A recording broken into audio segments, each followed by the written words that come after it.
Pada kesempatan kali ini kita akan belajar bagaimana cara mengimport media atau video dari PC kepada CapCut PC.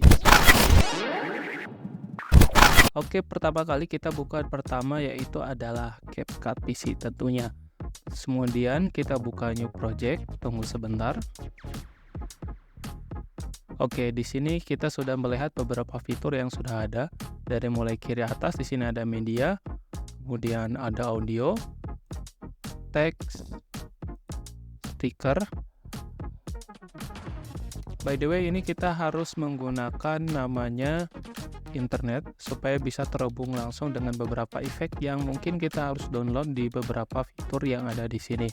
Kemudian selanjutnya ada transition, filter, adjustment.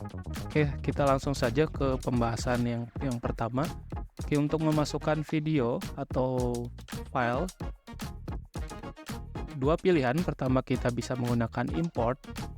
Pencet import dengan memasukkan video yang akan kita masukkan. Kemudian open. Jadi seperti ini. Atau kita bisa menggunakan drag and drop.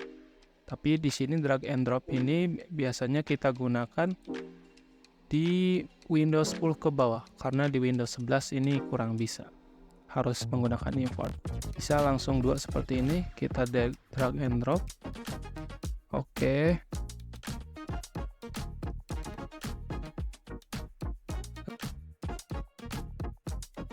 Oke, seperti ini. Kemudian video yang kita telah import kita bisa langsung masukkan seperti ini. Tunggu sebentar. Oke. Nah, seperti ini kurang lebih. Terus gimana caranya kita tidak ingin memasukkan semuanya? Bisa kita menggunakan pencet ujung ini, bisa kita tarik.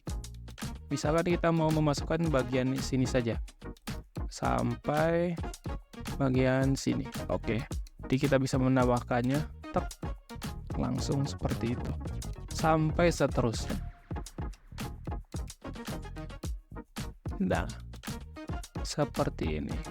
Jadi kita tidak perlu memasukkan file sepanjang seperti ini. Untuk lebih mudahnya seperti itu. Oke, di sini Power Editor. Share, like, and comment jika kamu suka, and see you.